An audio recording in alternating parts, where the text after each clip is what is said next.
Bismillahirrahmanirrahim. Assalamualaikum warahmatullahi wabarakatuh.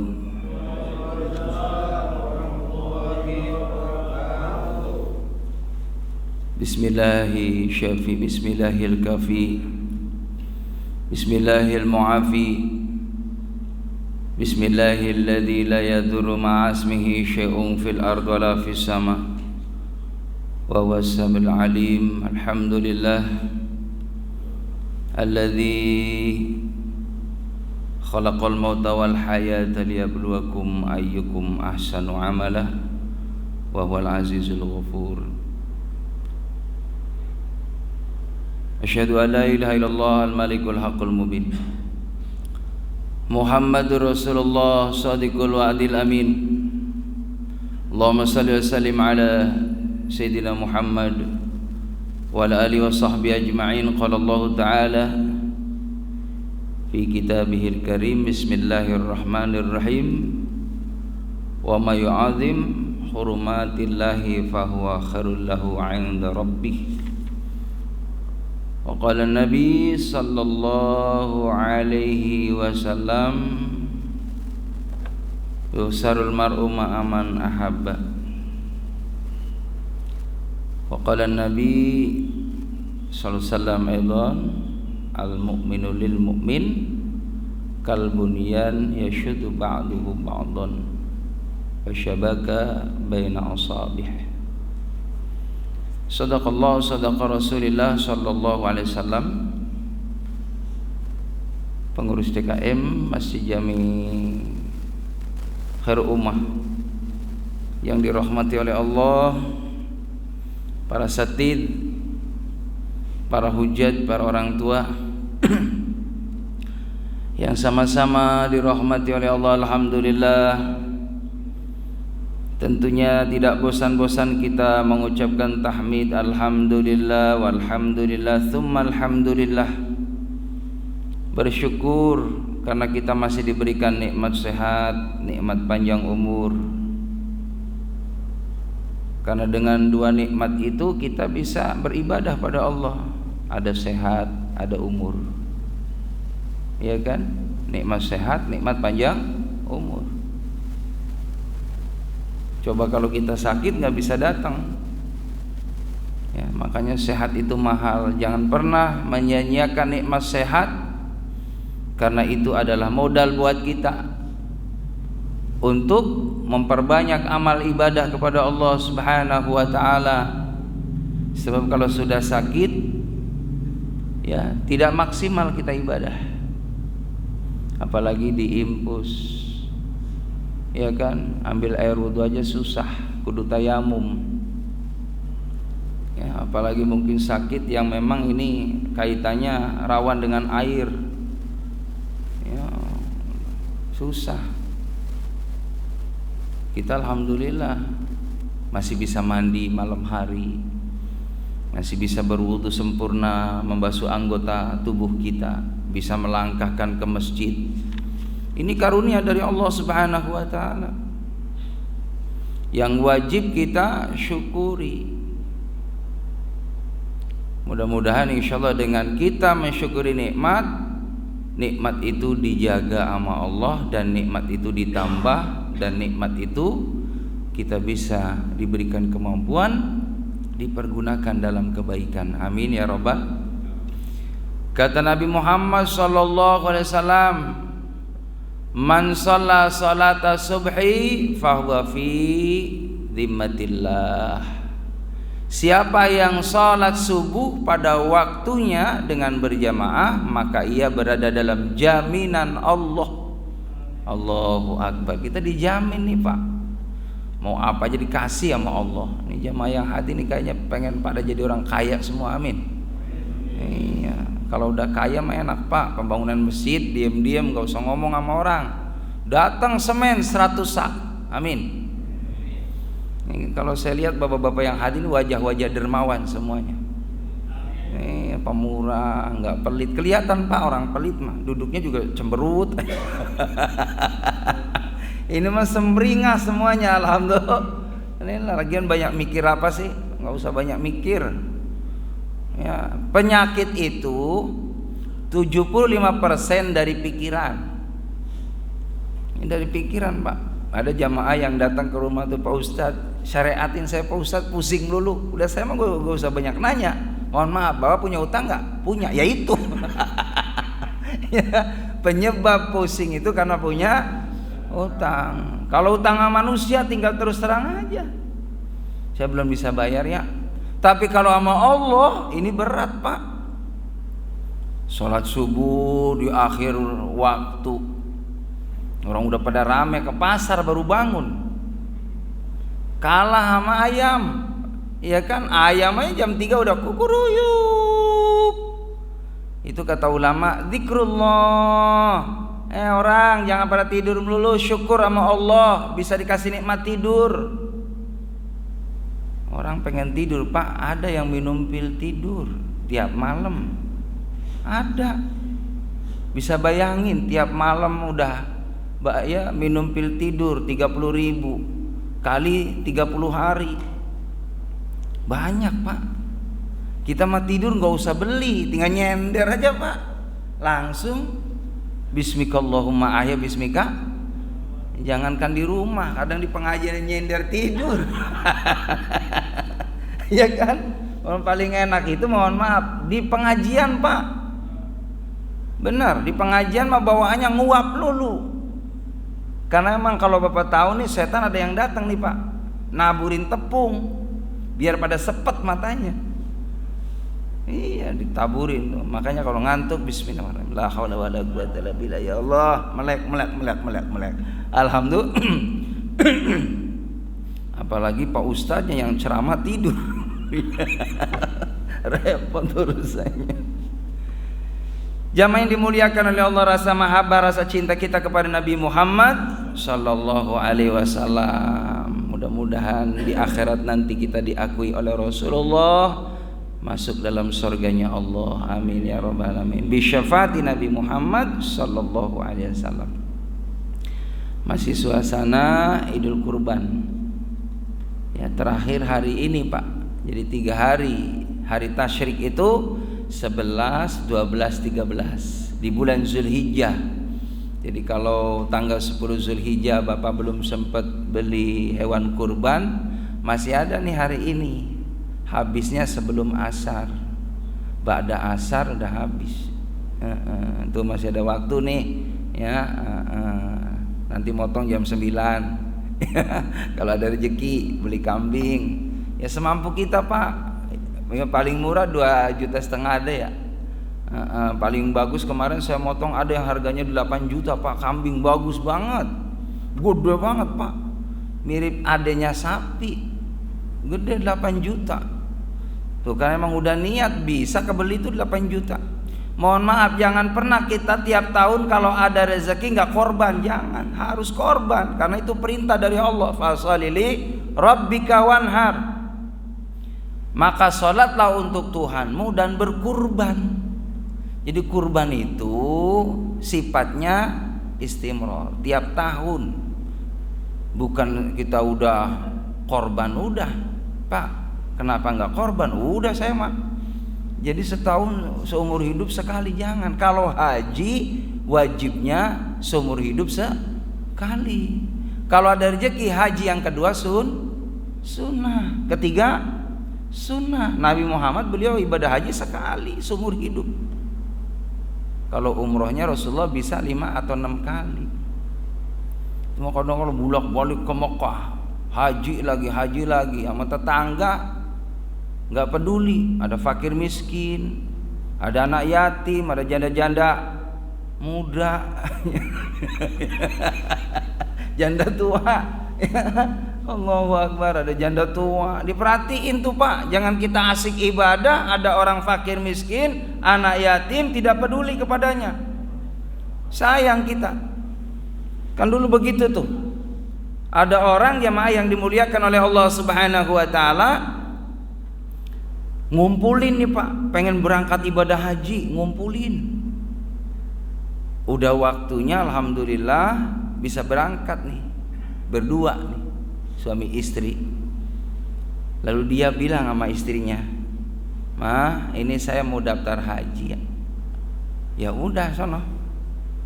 Giliran mau daftar haji, Pak, di tengah perjalanan lihat ada seorang perempuan di bawah kolong jembatan itu lagi nyayat-nyayat daging, Pak.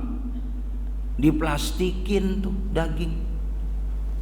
Cuman jemaah yang dimuliakan oleh Allah Subhanahu wa taala, itu daging romannya mah daging udah agak busuk, Pak. Orang mah ya bangkai. Karena apa jamaah rahimakumullah? Seorang ibu ini ngelihat anaknya beberapa hari kelaparan, nggak makan, Pak. Ini kalau nggak dikasih makan mati anak saya. Seorang ibu tadi Masya Allah ya, dari hati nurani, sifat kasih sayangnya luar biasa kepada anaknya.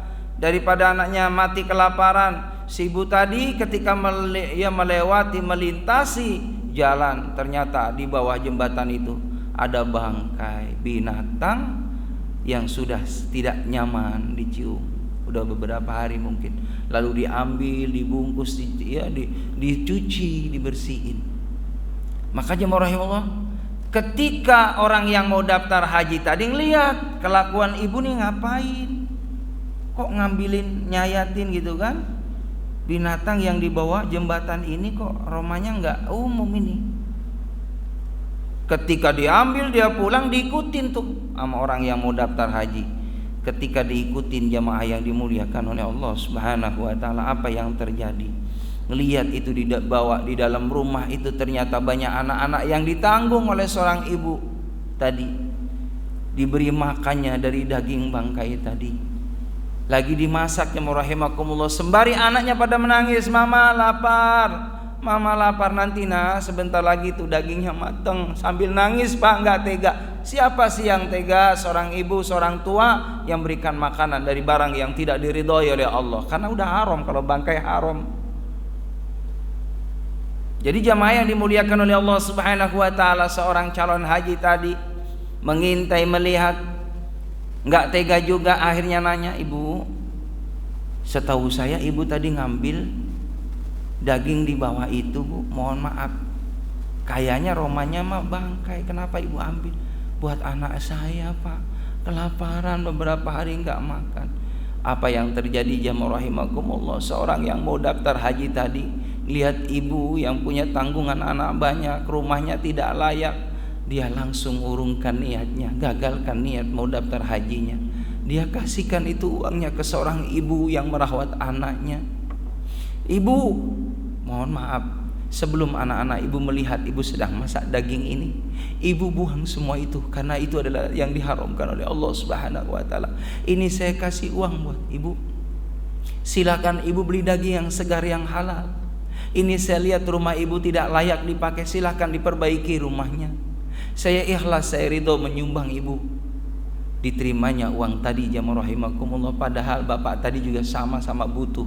Dengan mujahadahnya, dengan kesabarannya, mengumpulkan uang untuk berangkat ibadah haji ke tanah suci Mekah Al-Mukarramah Madinatul Munawwarah. Maka seorang bapak tadi pulang menemui istrinya, "Ma, assalamualaikum." "Waalaikumsalam." "Kok cepet, Pak?"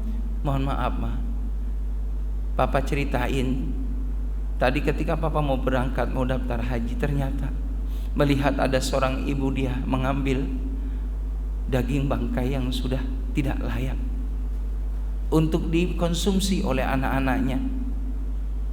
Ayah tidak tega melihat ibu tadi. Lalu gimana ya? Uang yang kita buat daftar haji itu saya kasihkan kepada dia. Bagaimana Ma pendapat Mama? Maka apa yang terjadi jamaah rahimakumullah? Mama ridho, Pak, demi kebaikan. Pasti Allah Subhanahu wa taala tidak tidur, kebaikan dibalas kebaikan oleh Allah Subhanahu wa taala. Apa yang terjadi jamaah yang dimuliakan oleh Allah Subhanahu wa taala? Saatnya musim haji, saudara-saudara kita berangkat ke Mekah, menunaikan ibadah haji, melepas kerinduannya untuk menjadi tamu Allah Subhanahu wa taala.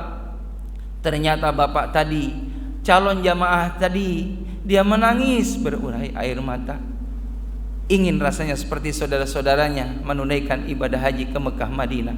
Tapi sayang 1000 sayang takdir Allah Subhanahu wa taala menentukan kepadanya, diuji oleh Allah Subhanahu wa taala sejauh mana kepeduliannya terhadap sesama. Ternyata jamaah rahimakumullah, dengan menangis lalu dia pun ridho ikhlas ya atas apa yang dilakukan, membantu saudaranya. Singkat cerita jamaah yang dimuliakan oleh Allah Subhanahu wa taala, seorang tadi yang menggagalkan niat ibadah hajinya, dia tidur nyaman. Dalam tidurnya jamaah rahimakumullah selalu membayangkan bagaimana nikmatnya di saat tawaf, di saat sa'i, di saat tahalul, di saat wukuf, di saat mabit bermalam di Muzdalifah, di saat lempar jumroh, dan semua kaifiah ibadah haji di sana semua dibayangkan oleh bapak tadi sama ibu tadi. Ternyata ibadah haji tahun itu jamaah rahimakumullah telah dilaksanakan. Singkat cerita, selesai ibadah haji, selesai waktu haji, maka ada seorang syekh di dalam mimpinya yang ketika itu ada di kota Mekah sedang melakukan ibadah haji. Ternyata dari sekian banyak jamaah rahimakumullah jamaah haji yang sudah menunaikan rukun wajib sunnah hajinya, ternyata seorang syekh tadi dimimpikan oleh Allah Subhanahu wa taala, wahai syekh, aku habarkan kepadamu, ada seseorang nan jauh di sana, dia tidak menunaikan ibadah haji, akan tetapi dia mendapatkan pahala haji yang mabrur di sisi Allah Subhanahu wa taala. Saya tadi kaget jamaah rahimakumullah. Ini orangnya enggak ada di Mekah, belum berkunjung ke Madinah, tapi diimpikan oleh Allah Subhanahu wa taala seorang tadi telah sempurna mendapatkan pahala ibadah haji dan umrah di sisi Allah Subhanahu wa taala. Maka seorang syekh tadi penasaran, dicarilah orang yang dalam mimpinya. Ternyata Allahu Akbar, nan jauh di pelosok sana dia ketemu, assalamualaikum, waalaikumsalam, persis apa yang diimpikan oleh syekh tadi. Seorang bapak ini wajahnya sama apa dengan yang diimpikan oleh syekh tadi. Waalaikumsalam, wahai bapak, mohon maaf, ini saya sedang menunaikan ibadah haji, lalu saya bermimpi bertemu dengan bapak, dihabarkan oleh Allah Subhanahu wa taala. Dalam mimpi saya, bapak termasuk orang yang memperoleh pahala ibadah haji yang makbul, yang mabrur, diterima oleh Allah. Apa amalannya, Pak? Bapak tadi cerita, saya sebenarnya tahun ini akan melakukan ibadah haji, cuman ketika aku mau berangkat ibadah haji, uang itu saya berikan kepada orang yang membutuhkan di jalan, yang membutuhkan, karena melihat bagaimana anak-anaknya dalam kondisi kelaparan, dan aku urungkan niat untuk menunaikan ibadah haji. Maka syekh tadi terkagum dan kaget. Subhanallah, banyak cara Allah memberikan pahala ibadah haji bagi hambanya yang belum sampai ke tanah suci Mekah Madinah. Ya karena apa? Karena niat dan amaliyah yang soleh. Jadi jamaah rahimakumullah, bapak tadi dapat pahala, Pak, pahala ibadah haji dan umrah yang sempurna di mata Allah walaupun belum ke Mekah. Ini hikayat cerita ini pelajaran buat kita bersama. Jangan pernah kecil hati, Pak, walaupun belum berangkat ibadah haji. Yang penting satu niat. Yang kedua, mulai nabung, gak usah banyak-banyak. Bapak beli tuh ada tuh ya kan, tabungan kecil, celengan kecil tuh gambar Ka'bah ya, nggak gede tuh ya, paling kalau beli 50 atau 100 ribu. Satu niat. Yang kedua, mulai nabung, Pak, beli itu celengan tadi. Tiap subuh bapak niatin, sebulan sekali minimal 7 juta. Sanggup, Pak? Insya Allah ya. Dari mana Ustaz? Allah yang ngasih jalan rezeki. Kalau buat haji nanti, Pak, ada jalannya. Kalau niat buat umroh ada jalannya. Yang namanya niat baik itu jalannya banyak ya. Kadang di luar akal kita, di luar kemampuan kita, Pak. Mungkin Bapak pernah ngalamin lagi butuh banget, ya Allah, ujug-ujug ada yang datang bantu kita. Pernah ngalamin begitu semua orang. Itulah yang namanya rizki min haitsu la yahtasib. Allah kasih rizki dari arah yang tidak disangka-sangka, Pak. Dan itu adalah buah dari ketakwaan kita kepada Allah Subhanahu wa taala. Jadi Bapak kalau pengen dapat rezeki yang mudah, banyakin istiqomah ibadah kepada Allah, terutama tadi jaminan dari Nabi, man shalla salata subhi fahuwa fi dhimmatillah. Kalau kita menjaga salat subuh itu mendapatkan jaminan tanggungan dari Allah, dicukupkan dunia dan akhirat. Amin ya rabbal.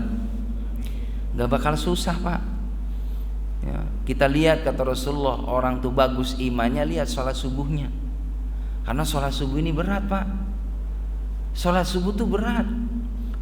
Dan Allah memberikan pahala sesuai dengan usaha dan upaya dalam memperjuangkan syariat ibadahnya. Semakin berat ibadah itu, semakin banyak tantangan, semakin besar pahalanya. Makanya orang ibadah haji, hadirin, tidak ada balasan kecuali surga. Karena apa? Itu berat Pak.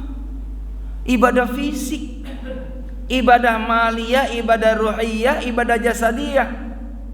Ada ibadah harta Pak. Jadi kudu punya fulus. Ke Mekah ini nggak bisa naik perahu Pak. Naik kapal zaman dulu setengah tahun, 6 bulan. Zaman dulu Pak. Sekarang cukup 8 jam.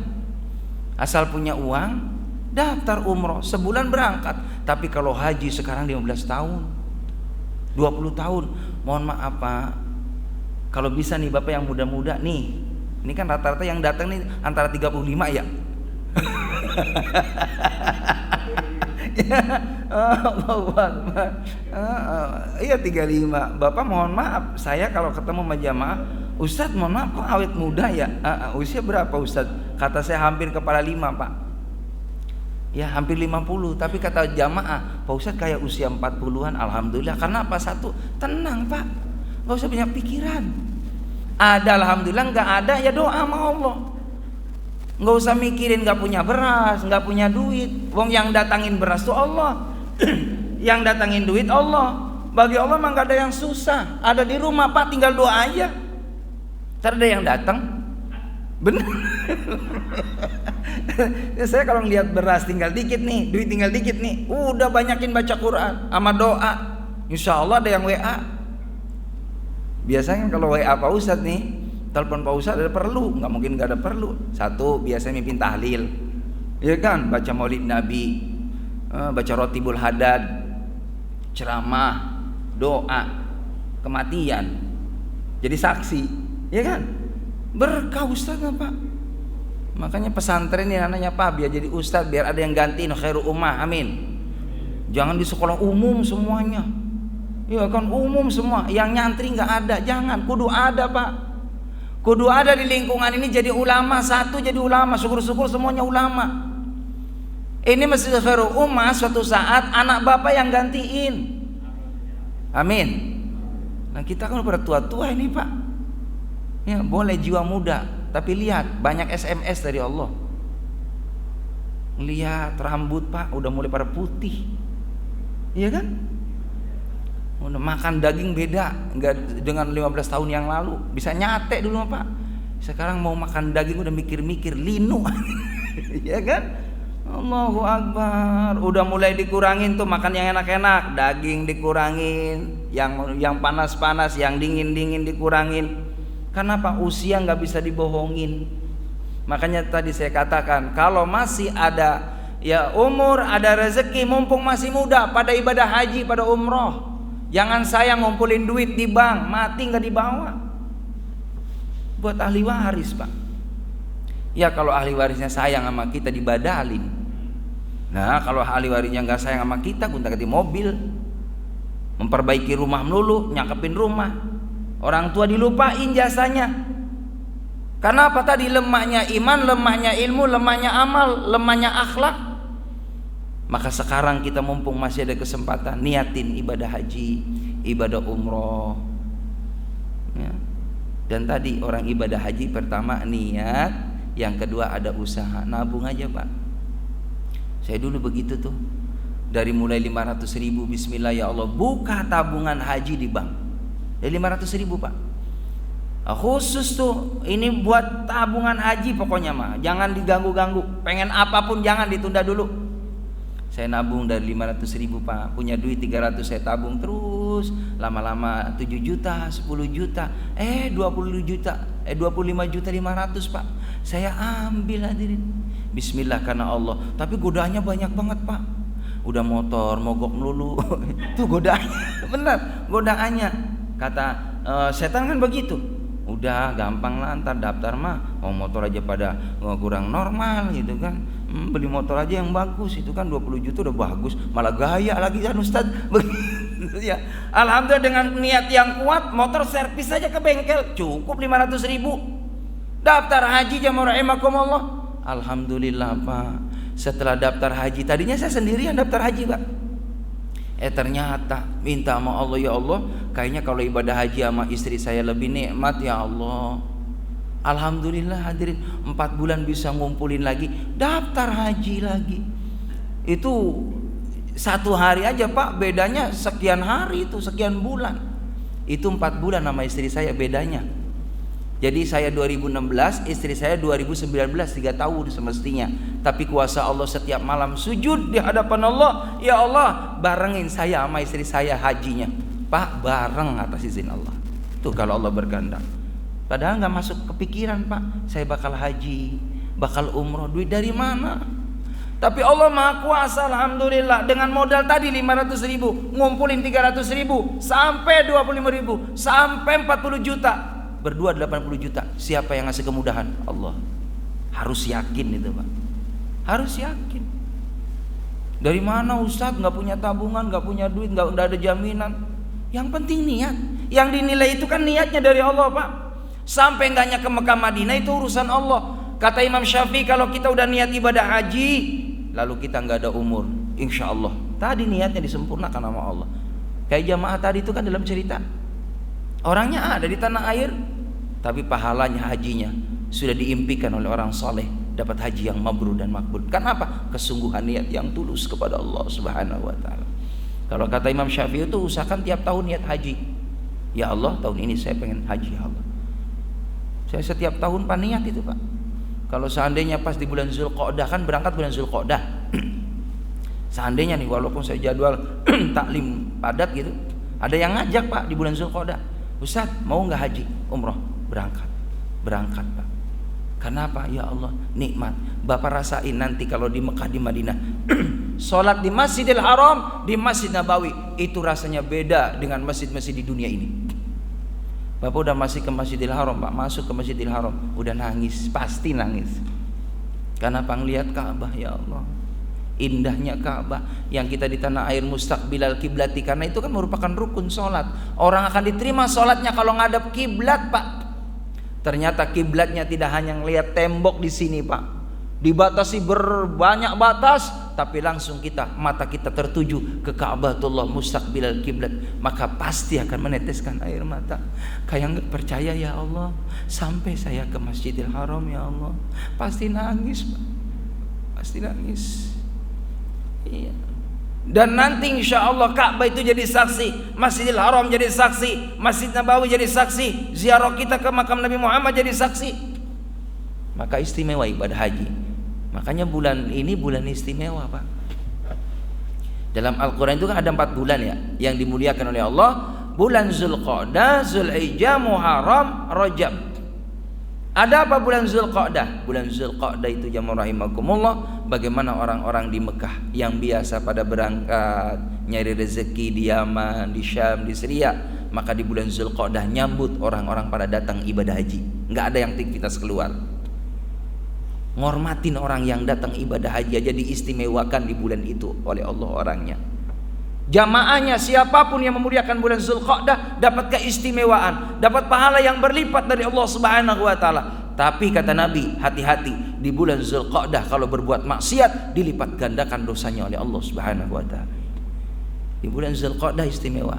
Nah, di bulan Zulhijjah ini hadirin sama juga istimewa. Orang-orang pada berangkat ibadah haji, kita alhamdulillah dibocorin nama Rasulullah, ada keutamaan yang mulia. Puasalah di bulan Zulhijjah, boleh dari tanggal 1 sampai tanggal 9, ada hadisnya itu. Jadi orang-orang soleh itu puasa dari tanggal 1 di bulan Zulhijjah sampai tanggal 9. Jadi dapat tarwiyah Arafahnya 8, 9. Dan orang yang puasa di tanggal 9 terutama hadisnya, Allah akan ampuni dosa dosa tahun lalu dan tahun yang akan datang. Cuman jangan menyalahkan arti hadis, orang yang puasa Arafah diampuni dosanya tahun yang lalu dan akan datang. Jadi tahun depan Pak, mohon maaf, akhirnya kita berbuat dosa. Orang tahun depan udah diampuni sama Allah. Bukan begitu. Ini hadisnya kata ulama, Pak, pemahamannya orang yang puasa Arafah di tahun yang akan datang akan dapat jaminan dijaga, tidak akan mudah berbuat maksiat. Itu manfaatnya puasa Arafah. Hadirin jamaah rahimakumullah, dari sini sudah 45 menit Pak saya ceramah, barangkali ada yang ditanyakan dipersilakan.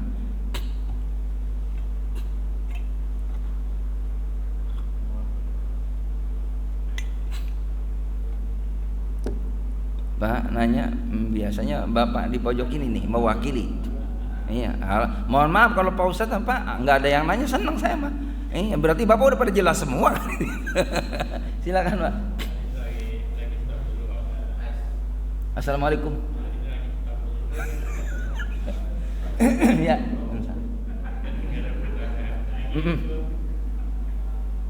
Cukup. Alhamdulillah. Makasih Pak. Berarti Bapak udah jelas. Ya. Jadi jamaah rahimakumullah, alhamdulillah ya, keutamaan ibadah haji itu luar biasa. Orang yang berangkat ibadah haji itu seperti bayi yang baru lahir, bersih, bahkan jaminannya surga. Ya, al-hajju mabrur laisa lahu jazaa'un ilal jannah. Tidak ada balasan bagi orang yang haji dan umroh kecuali jaminannya adalah surga. Karena tadi Pak fisik berangkat ke sana Pak, ninggalin dunia. Rumah yang gedong, kendaraan yang baru datang, belum buat jalan-jalan pisan Pak, baru datang dari showroom, ya kan, baru datang, belum nyobain, belum ngicipin muter kemana-mana. Karena udah waktunya berangkat ibadah haji, ditinggalin tuh kendaraan, ditinggalin anak-anak, uang yang ada di bank ditinggalin. Berangkat jamaah rahimakumullah bawa kain ihram 2, ya kan, 2 helai, buat sarung sama selendang, warnanya putih. Bapak mohon maaf Pak, walaupun senang pakai merah, Bapak jangan pakai beli merah buat ihram, kagaknya ya, kagak umum di sana, ya kan? Yang bagus putih, itu simbol kesucian. Kenapa baju ihram putih? Supaya simbol bahwa kita ini ya, kalau meninggal dunia jamaah rahimakumullah, hanya kain kafan yang warna putih yang akan dipakai, nggak berjahit. Dan memang nggak boleh orang pakai ihram, nggak boleh berjahit. Itu simbol, sama dengan kematian. Memang kita lagi belajar mau ngadep Allah, nggak dibawa tuh semuanya. Rumah, kendaraan nggak dibawa Bapak, mobil tadi nggak dibawa. Kalau meninggal dunia yang datang ambulan. Nolit. Siapa tuh? Ambulan. Pak, nama kita ini masih nempel kalau masih hidup. Yang saya hormati Bapak Ketua RT Pak Hasan, Bapak Ketua RW ya Pak Yanto, ya kan, semua kan masih hidup. Tapi kalau sudah dimandiin, sudah dikafanin, udah Pak, udah jadi mayat. Mayatnya masih di depan. Kata Ustadz, mana mayatnya? Mayat Pak, bukan Pak Yanto Pak ya? Enggak kan? Pak Yanto mana Pak Yanto? Masukin Pak Yanto, mau disolatin? Kagak. Mayat mana mayat? Masukin, mau disolatin. Atau jenazah Pak, udah nama hilang, nempel di batu nisan. Hadirin, apa itu ya kan, artinya sebuah nama. Hadirin, kalau nggak ada kesolehan dari nama itu luar biasa, itu malu di hadapan Allah. Apalagi namanya cakep, namanya mah, tapi kelakuannya masya Allah tidak sesuai dengan namanya. Hadirin ya, jadikan renungan semuanya itu, bahwa orang yang pakai baju ihram itu simbol kematian. Makanya Pak kalau udah haji, mohon maaf, umroh berangkat ke Mekah ke Madinah, lembut hatinya Pak. Dunia ini udah ditinggal, udah nggak ada orang ngebayangin dunia Pak di sana, ngebayangin rumah, ngebayangin apa-apa nggak ada. Yang ada adalah ya Allah, saya bawa dosa, ampuni dosa saya ya Allah. Rugi saya berangkat ke Mekah Madinah dengan mengorbankan waktu 40 hari, harta, tenaga, pikiran. Kalau saya nggak diampuni dosanya olehmu ya Allah. Itulah intinya ketika wukuf di Arafah, membayangkan bagaimana miniatur berkumpul di padang mahsyar. Hadirin, Bapak ketika wukuf di Arafah berdiri Pak, nempel itu di tenda Pak. Kenapa? Dekat jarak tenda ke kita itu, nggak tinggi, kipasnya ala kadarnya. Kalau mungkin ada orang yang ya kelompok spesial pakai AC. Hadirin, itu pun sama kondisinya, di tanah lapang yang luas, terik matahari yang luar biasa.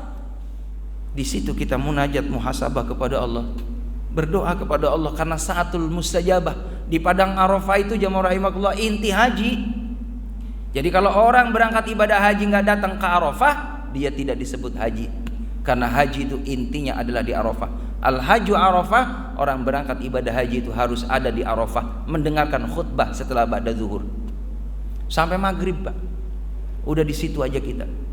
Habis dengerin khutbah, zikir kepada Allah, nggak ada yang ngobrol dunia, nggak ada yang ngobrol yang lain-lain. Suami istri masing-masing mikirin masing-masing sendiri, ngebayangin sendiri, mikirin dosanya, kesalahannya, kekurangan dia terhadap orang tuanya, terhadap keluarganya. Masing-masing menangis terus di wukuf di Arafah itu sampai maghrib, Pak.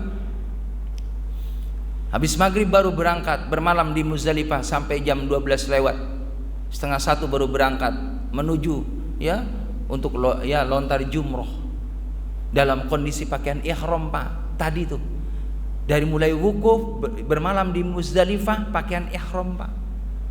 Ya Allah, dalam kondisi mohon maaf lemah, lemas. Tapi nikmat di sana, hadirin. Nikmatnya apa? Ini kita termasuk orang yang dipanggil sama Allah, orang yang dipilih sama Allah.